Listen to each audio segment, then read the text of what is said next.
Hey guys, Marauder here, and welcome to another collection update. I'm looking at all the games in front of me, and there's a lot of them. So I'm just going to go through in the different piles that I have and talk about where I got each game and so on and so forth. This is probably one of the bigger collection updates I've had. This spans, I think, about 2 months. So let's get going. Hopefully you'll see some games in here that you're interested in, and I can give some recommendations as we go. And so, yeah, let's get started. The first pile of games that I have, they're all Sega Genesis titles. A friend of mine picked these up for me at a local play and trade, which is a used game store, similar to GameStop, but they sell everything from retro all the way to modern day stuff. And so we'll go through these one at a time. Combat Cars, this is cart only, paid $3 for this. It's a decent little top-down racer. Kind of reminds me of the old Hot Wheels or Micro Machine racing games. So, yeah, pretty good. The controls take a bit to get used to. Your car, no matter what car you pick, they tend to oversteer a bit. But once you get used to the controls, it's actually quite a fun game. So, for $3, not bad. And if you have a Sega Genesis, it's worth checking out. I also know that this is from Accolade, and they tend to come in very large cartridges, very similar to an EA cart for the Genesis or something like that.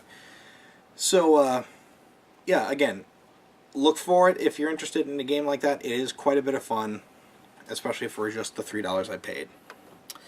The next game is Super Off-Road, and this is actually a port of the arcade game Super Off-Road, which is a fantastic arcade game, and this is a pretty good port of it.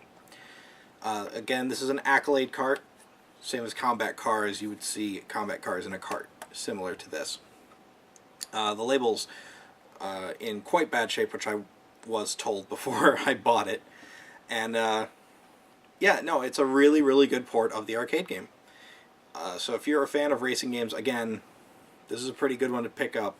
I know there's also a port on Super Nintendo, and I think there's also one on the NES, which they're all really great, so check it out if that's your thing. Oh, let's see, the next one, Disney's Toy Story, again, cart only. Paid $3 for this at Play and Trade. Man, this brings back memories. I recall back when Media Play was still a thing, which was a store similar to Best Buy, except they just sold like CDs and DVDs and stuff. I don't even think they sold DVDs.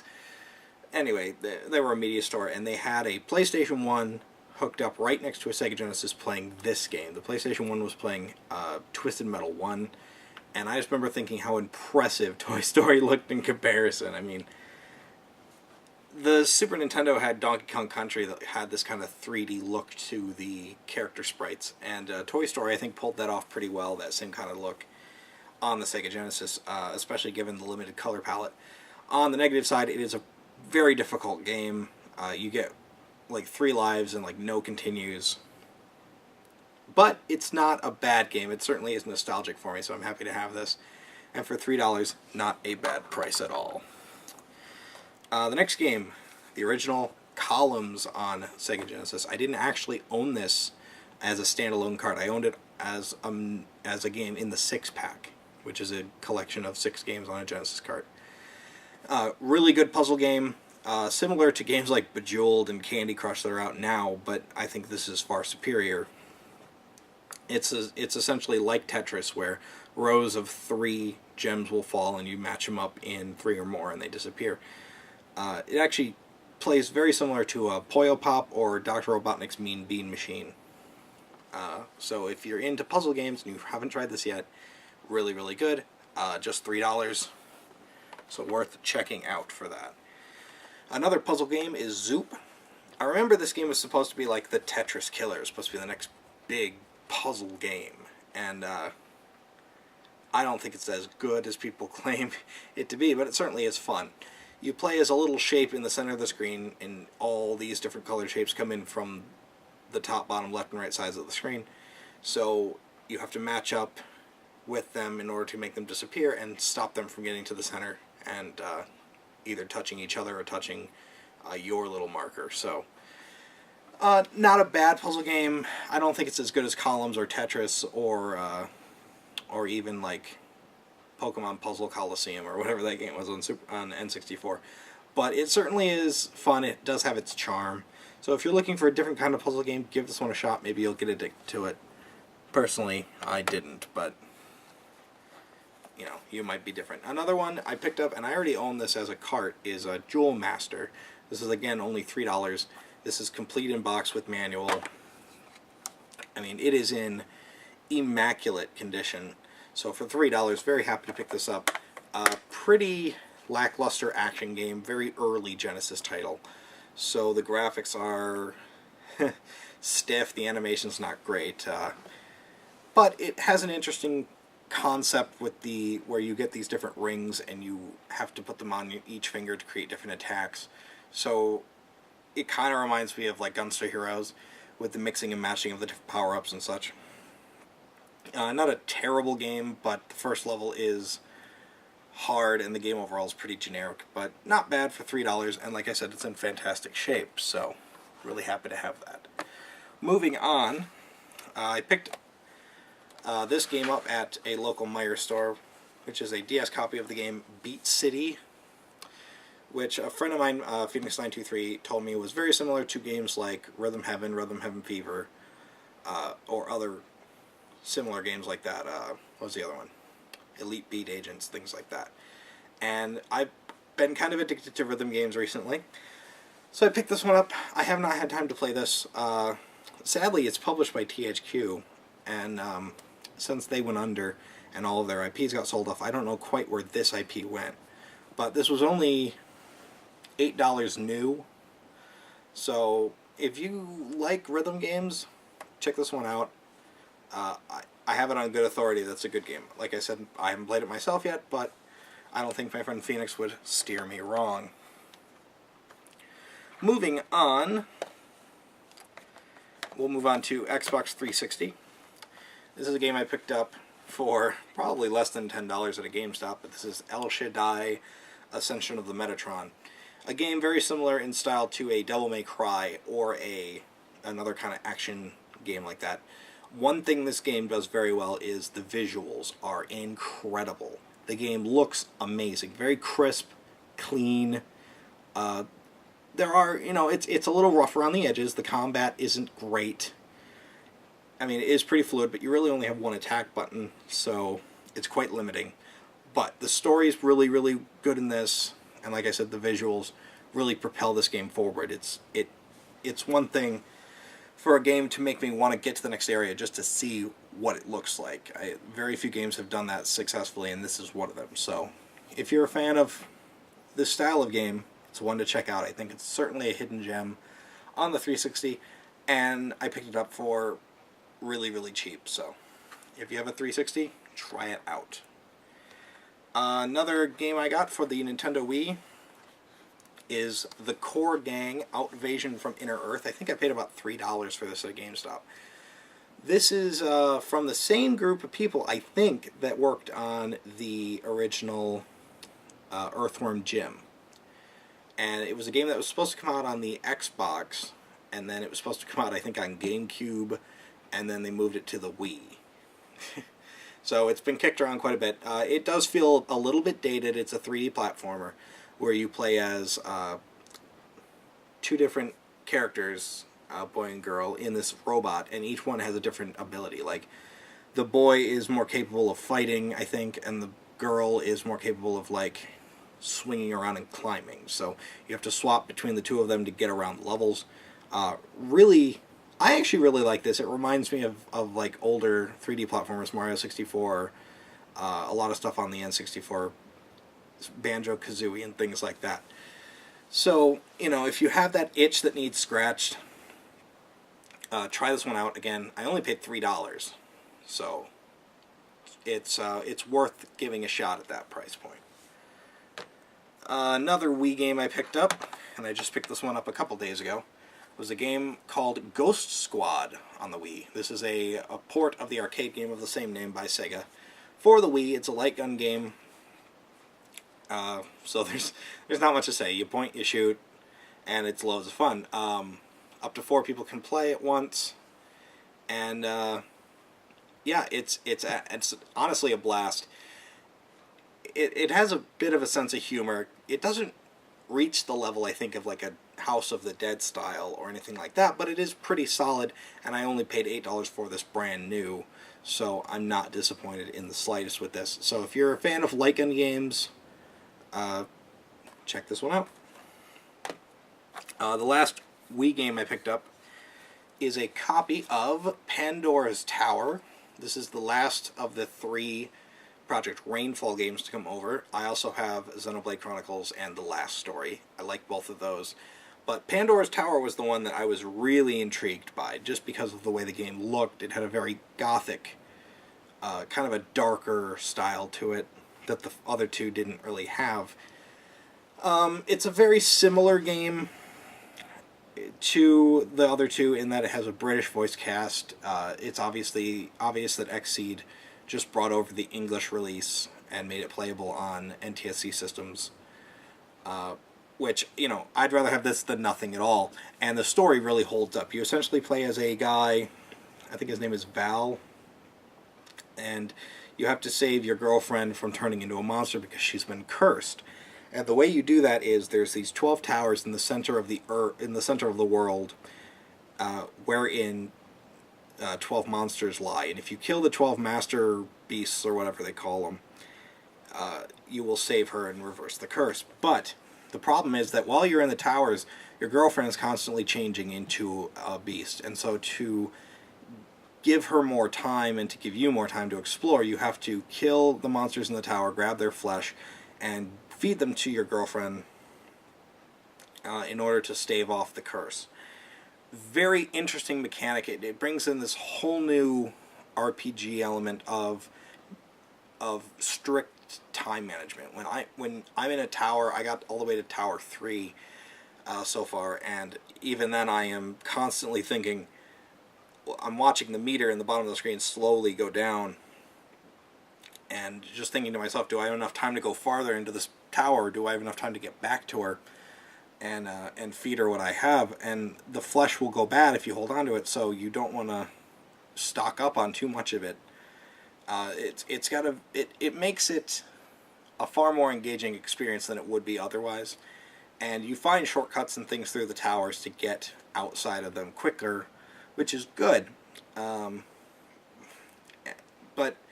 I gotta also say, this is just proof that the Nintendo Wii is still capable of producing fantastic games. This is one of the best games I played on the Wii in a long time. It uses the Classic Controller Pro, but I wouldn't recommend using that. I would use the Wiimote and Nunchuck setup, simply because you have this chain that whips out, kind of like Link's long shot from Zelda, or hook shot, and you have to aim with a reticle on screen all the time, which with a Wiimote and Nunchuck setup isn't that difficult. You just point, you're good to go.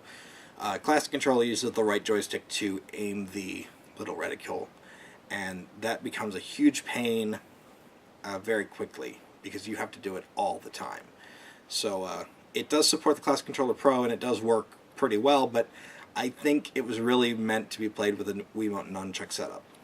But this is a great game, and I gotta say, Xseed, you've made a lifelong fan of me by releasing not only this, but Xenoblade Chronicles as well.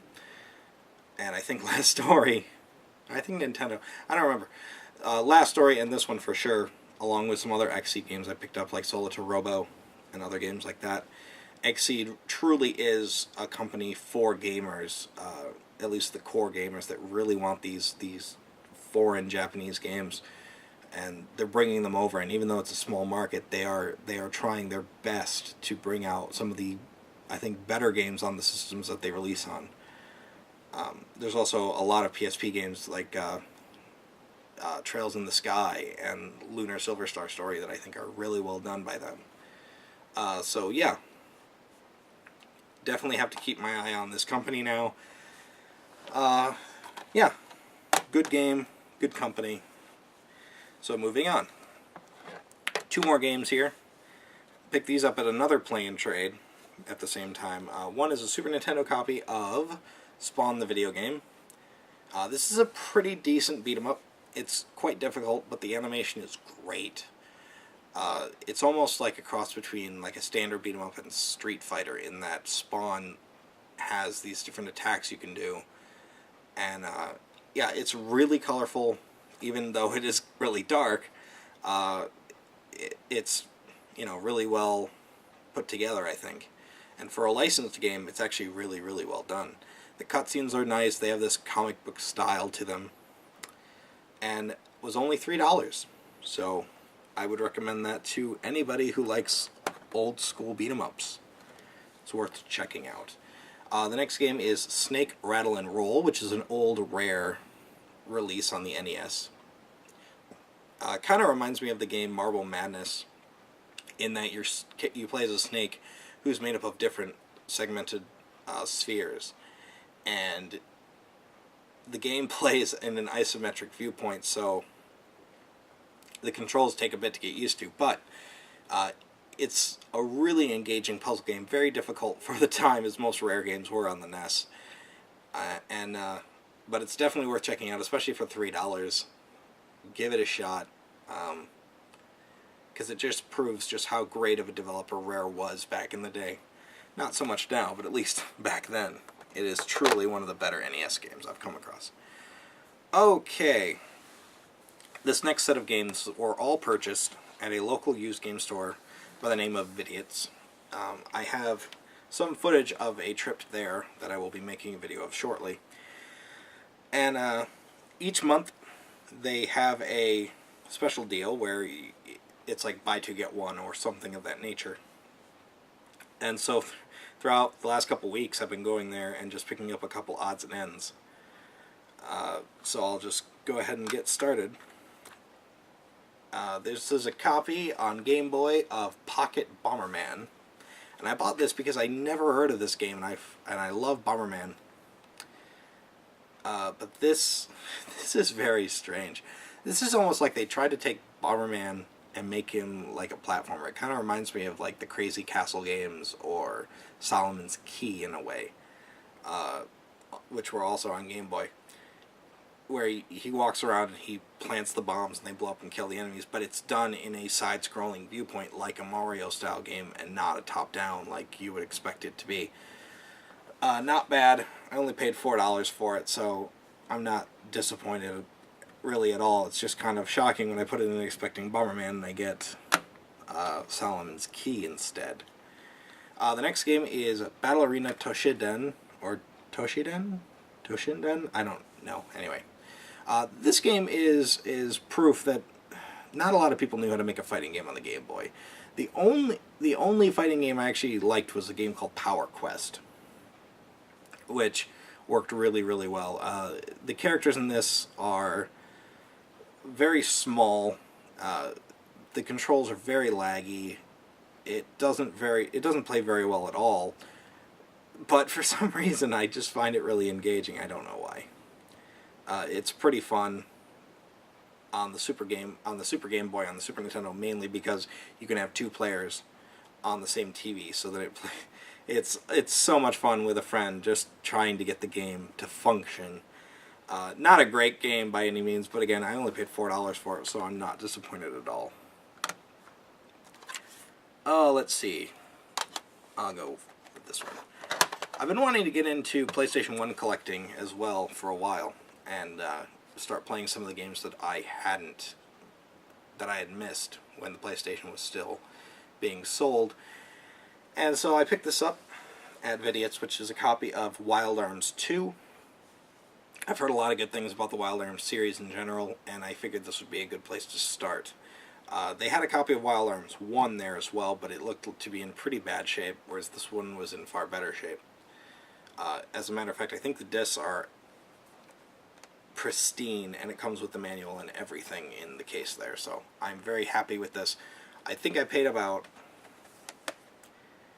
$12, I think, for this, which I don't remember exactly, but it wasn't too much, and actually ended up being a pretty good deal, so very happy with that.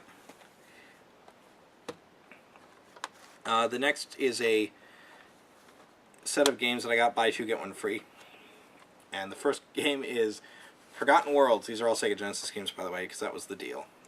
Which is this is a port, I think, of Capcom's arcade game of the same name. It also kind of reminds me of the game Sector Z, and it kind of brings back memories of Air Fortress on the NES. It's got some really clunky controls where essentially you play as two Contra-style guys floating in 0G, and you actually have this like option that rotates around you, but you have to use I forget, one of the buttons rotates the option and another button rotates your character, so you can fire in all 8 directions. It's such an odd control setup, but what makes this game even more strange is the fact that when I first put this in and tried to start it up, it immediately defaulted back to the game over screen. Like, it went to the title screen, I hit start, it went to load the level, and then something happened and it went game over. And I had no control. Coming to find out that it was because I was using a 6-button controller. For some reason that screws this game up. I'm not sure why. So the way you get around it is you hold down the mode button when you start the system will think you're holding a 3-button controller, and the game works perfectly fine. It's a pretty fun little game. Kind of reminds me of games like Magical Chase on the TurboGrafx, where as you're flying around you can see these like shops, and you fly in there and spend the money you had from defeating all the enemies on upgrades and power-ups, and also extra lives. That was the shocking thing, was you do not have a lot of lives in this game, and every time you buy an extra life in the store, the price goes up. So you really have to manage your lives, and it's quite difficult, but it's fun, it's engaging, and it's actually a pretty good Genesis game in terms of graphics and gameplay, and it's 2-player, which is also great. And I paid about $9, $10 for this, which card only, but not bad price, I don't think. Another game I bought, which also cost me about $10, is a copy of Gaiares, or Gaiares. I don't know. This is a side-scrolling shooter very similar to games like R-Type or Gradius, that kind of thing. But what makes this game different is you have this option that follows you around constantly. That's called the TOS system, and you can launch that at enemies to absorb their weaponry. And that's how the power-up works, is you don't have the option of picking them up as you fly around like you do in most other shooters, or even using a weapon selector like Gradius. You actually have to shoot the option out, clip it onto an enemy, and take their weapon. And then when you clip onto an enemy with a similar weapon, it powers up the weapon, and so on and so forth. Really, really interesting concept. The music in this game is by far some of the best I have ever heard of the 16-bit era. I'm not even kidding, and it's coming off a Genesis, which historically has not had a really great record when it comes to sound. But this proves what can be done on the Genesis. Graphics-wise, it looks very nice. Controls are great. The difficulty is insane. If you don't memorize enemy placements and what weapon works best in what areas, you are not going to get far. Of course, that can be said of a lot of shooters of this era. So, really great game. It has some interesting cutscenes at the beginning, and definitely one to check out if you're a fan of any kind of game like that. And since I bought those 2 games, I got a free game, which was a copy of Late Crusader on the Genesis, and this is complete in box. This is a RPG created by Treasure, published by Sega, and it's one of Treasure's, I think, lesser known games, but for a good reason. It's not spectacular. It's good for an RPG, but it's a bit clunky because the game isn't set in an isometric viewpoint. Platforming is very difficult, and they make you platform a lot. So it's not a game I would recommend unless you're a hardcore Treasure fan. I just picked it up because it was complete in box, and the fact that I would get it for free, I wanted to make sure to get something that that would be worth, the free. I didn't want to grab like a $5 game. This was more like $8. And like I said, complete in box, Treasure game. I love Treasure. Gunstar Heroes and Alien Soldier are incredible on the Genesis.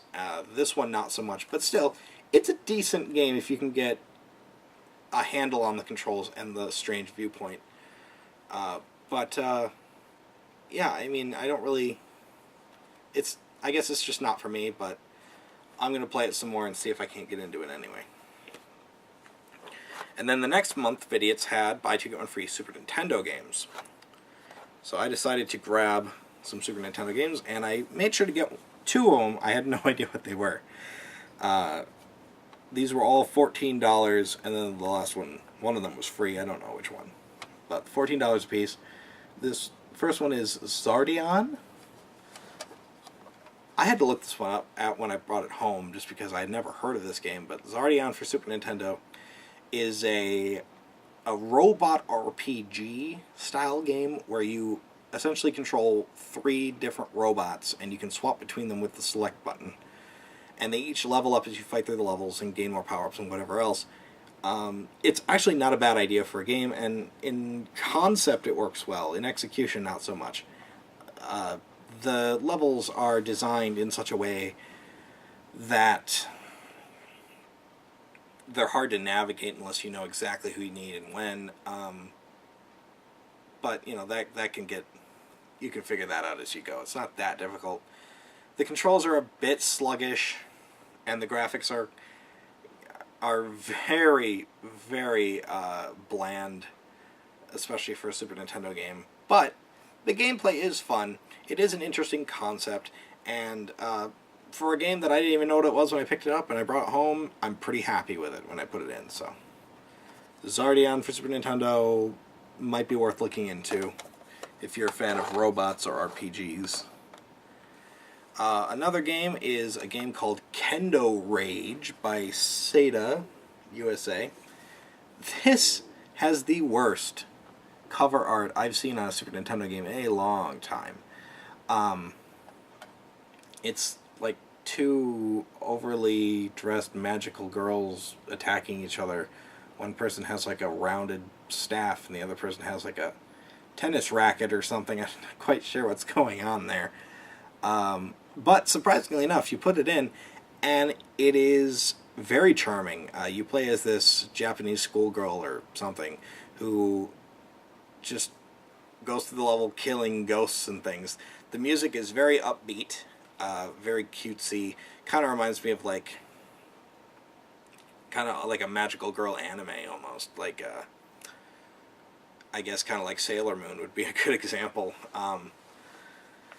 Yeah, this is one of those games that you do not see over here, especially at the time. This is a game that even now I don't think would be very widely published. So to find it on Super Nintendo, a game of this style, is quite surprising. It's fun. I can't admit that it's not fun. It's not very long, and it has like weird difficulty spikes, but it's just so charming and so much fun to play. I find the controls to be a little clunky, but you get used to them. Check this one out for anybody who likes like old school Super Nintendo beat 'em ups. It's quite a bit of fun. Kind of reminds me a bit of Astyanax on NES, where you're essentially just, or I guess Altered Beast would be another good example, except it's not forced scrolling. But any kind of those like, you know, walk to the right and beat people up kind of games. And yeah, you do have a kendo sword, which I thought was kind of fun. So yeah, not a bad pick. And the last game, that I got from Vidiots, which I think was the free one, is Captain America and the Avengers. I used to play this a lot as a kid, and I loved it to death. So when I saw it behind the glass and I could get it for free, I grabbed it immediately. It's not great. I don't know what I was remembering as a kid, but popping this in now, it's so far behind the Sega Genesis version. Doing some research on this, I found out that Data East, the company that made the arcade game this is based on, actually officially released the Sega Genesis version themselves, and then licensed all the other versions to Mindscape. Mindscape... Any game I find with Mindscape's label on it tends to be mediocre at best. Maybe I'm missing some of their better games, but it seems to me that every single time I see that, it just... it's just mediocre at best. This is not a great port of the arcade game. Go with the Sega Genesis version if you really must. It's lacking the music, it's lacking the graphic fidelity, it's lacking a lot of things. And seeing as how well, like, Teenage Mutant Ninja Turtles ported over to the Super Nintendo, and Sunset Riders, and Knights of the Round, it's proof that you can do a really, really nice game on the Super Nintendo when you base it off an arcade game, and this is not it. So, yeah, play the Genesis version. Skip the Super Nintendo version. I don't know what I was thinking of as a kid, because I used to play that all the time and rent it all the time. Moving on to the last game in the stack, and this is actually a very special game for me because it's the first game I ever actually imported. It's for the PlayStation Vita, given the fact that the PlayStation Vita is region-free. It's a copy of Hatsune Miku Project Diva F, which is a rhythm game where shapes will come on screen, kind of like in the style of, I want to say Guitaru Man, except they don't all fly towards the center. They actually fly in from all the places and land all over the screen. But this is a great game for the Vita. I'm surprised this did not make it over here at all. Addicting, fun, the music's catchy, everything about this game is great. Also, surprisingly enough, the game comes with this little, it's called an AR Live marker, which is just a sheet of paper with the character on it. But there's a mode in here where you put this down on a table, you point your Vita at it, and she will actually pop up and dance and sing. Which, given the fact that this is based off a pretty popular, I don't even know what it is, some kind of weird Japanese song group thing. That's a neat little thing to include. But like I said, it's still a fantastic game. It took me a while to get around the language barrier, figure out what all the buttons did, what all the menus did, and so on and so forth. But it is a great, great music game. One of the better games I've played in a long time, and it certainly is addicting. It's been in my Vita since I bought it, and I haven't taken it out. So yeah, it's fun. So yeah, I didn't even really know who this was when I ordered it. I just saw a video of it on YouTube, and I thought it looked interesting. And come to find out, I was absolutely right. Highly, highly recommend that game for the Vita. Alright, well that seems to be everything for this collection update. That was quite a bit. I think there's over almost 25 games here. But hopefully you saw some games that you were interested in. I can certainly recommend some of those in the pile.